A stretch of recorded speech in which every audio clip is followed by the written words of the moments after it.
Hey les geeks, c'est Mathéo et on se retrouve pour une toute nouvelle vidéo. En effet, la seconde saison de The Witcher est disponible sur Netflix. L'occasion de revenir avec spoil sur le final et ce que ça tease pour la suite. Car oui, pour rappel, mais une saison 3 est déjà commandée et pas que. Bref, il y a plein de choses à dire, du coup ne perdons pas plus de temps. Petit pouce vers le haut, abonnez-vous et parlons-en. Bon, avant même de commencer, un petit disclaimer pour préciser que je ne vais pas revenir sur tous les détails de cette seconde saison, on va surtout parler là de la fin et des points que je considère comme les plus importants. Pour commencer par exemple, même si c'est vrai qu'il y a techniquement plusieurs menaces, le méchant principal de cette seconde saison n'est pas tiré des romans, non, mais ce peut être une création pour la série.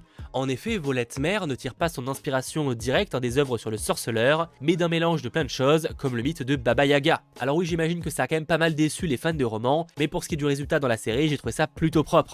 Quoi qu'il en soit, dans la série, c'est un genre de démon qui est arrivé lors de la conjonction des sphères et qui apparaît pour la première fois dans les rêves de 3 personnages, dont fait partie Yennefer. Elles ont pour point commun d'être désespérées, et c'est grâce à ça qu'elle arrive à les manipuler. Mais évidemment, le plan derrière, c'est de se nourrir de la souffrance que ça va engendrer, la permettant de se libérer de sa prison, créée pour rappel par des sorceleurs des siècles plus tôt. Il s'agit purement et simplement d'une des nombreuses créatures venues dans ce monde avec la conjonction des sphères, même si elle est particulièrement puissante dans son cas. En tout cas, une fois libre, elle prend possession de Ciri, tuant quelques sorceleurs au passage, et après moult combats et gardant Ciri dans un souvenir avec sa famille, ils arrivent à la vaincre, et Volette Mère est absorbée par Yennefer.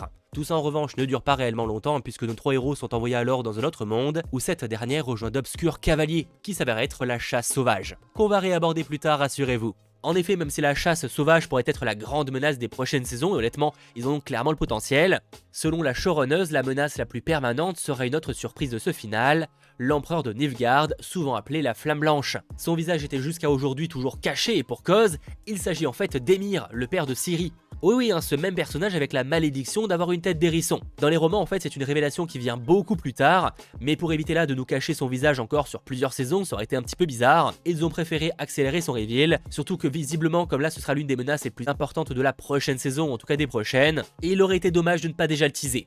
On ne sait pas officiellement dans la série pourquoi il recherche Ciri et je doute personnellement qu'il s'agisse juste pour réunir sa famille, ce serait un petit peu étrange.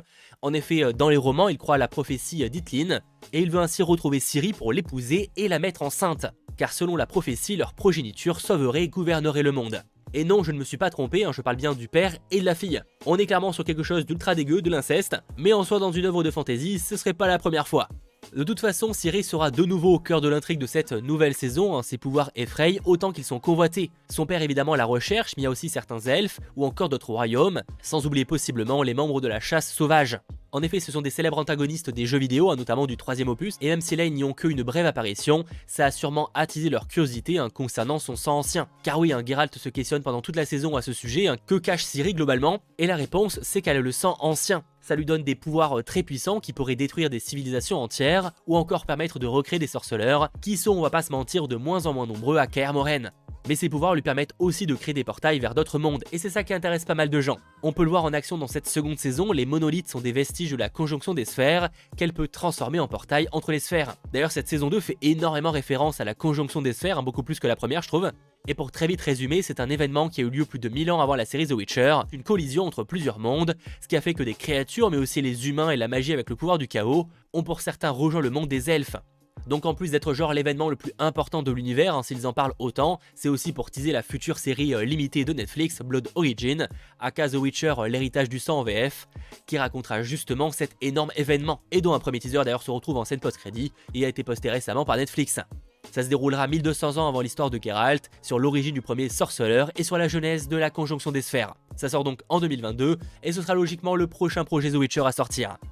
En tout cas, pour en revenir à notre trio, donc la famille Yennefer, Geralt et Ciri, la showrunneuse a déclaré que Yennefer et Geralt sont l'équilibre dont Ciri a besoin. Yennefer apporte le côté magique, alors que Geralt apporte l'entraînement physique, et ce n'est que ensemble qu'ils pourront la protéger.